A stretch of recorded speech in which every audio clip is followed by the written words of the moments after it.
Bonjour à tous. Et si c'était préférable de faire une consultation en ligne? D'une manière générale, il faut s'écouter. Et si vous pensez qu'il faut vous déplacer au cabinet, que rien ne remplace le présentiel, eh bien, il faut se déplacer au cabinet du thérapeute, bien sûr. Mais on peut se demander parfois si le présentiel ne présente pas des freins et si eh bien, le fait de faire un accompagnement à distance ne présente pas aussi certains avantages. Alors, la problématique du présentiel, entre autres, c'est que ça peut être stressant. Se déplacer au cabinet peut être stressant.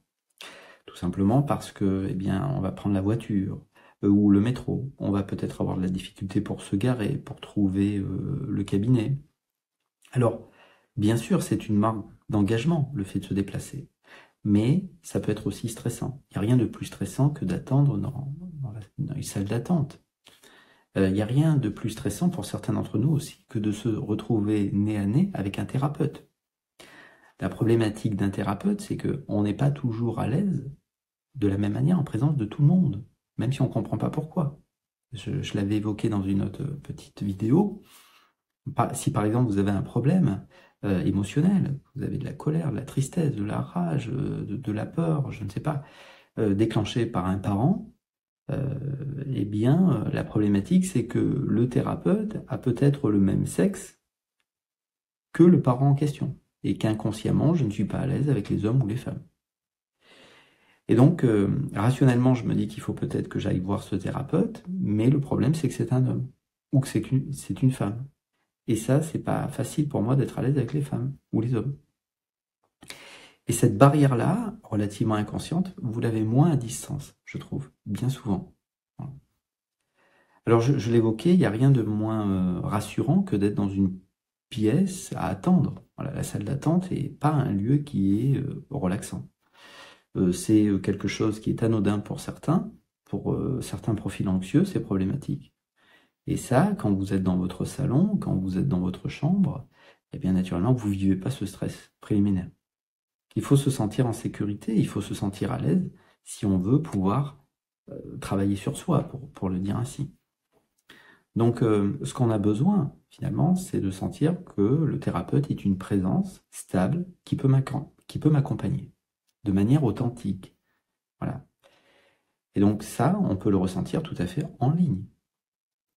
On peut libérer des émotions très fortes, très lourdes, en ligne. Qu'est-ce que j'ai besoin? J'ai besoin d'une connexion Internet stable qui fait que je ne perde pas le lien avec le thérapeute qui m'accompagne dans ce moment-là. Alors ça va dépendre comment travaille le thérapeute, bien évidemment.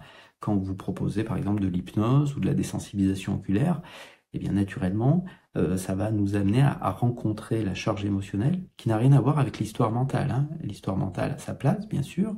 Lorsqu'il y a un rendez-vous en ligne, on peut discuter aussi, bien sûr, mais on va souvent mêler le fait de parler, le fait d'évoquer la problématique avec la rencontre sensorielle, la rencontre émotionnelle. Puisque l'émotionnel est quelque chose qui est ressenti sous les épaules. Voilà.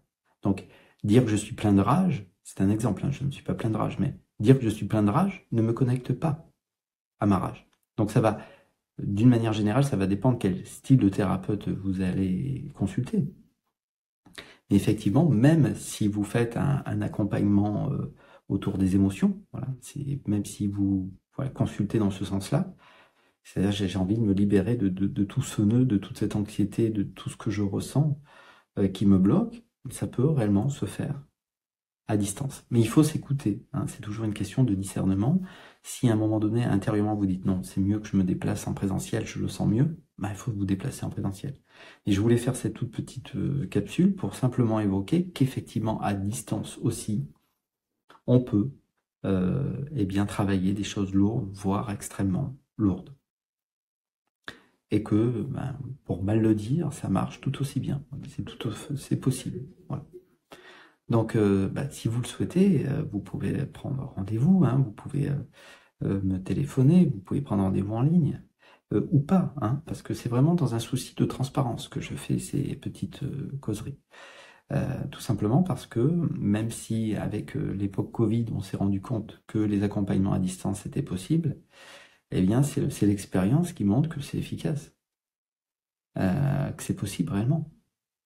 Et j'en étais pas persuadé il y a 5 ans en arrière, que, effectivement, on pouvait faire tous les accompagnements, si on le souhaitait, à distance. Pourtant, c'est bien réel. Donc, faut s'écouter. Voilà, écoutez-vous, je peux pas vous dire mieux. Peut-être à bientôt. Voilà. Au revoir.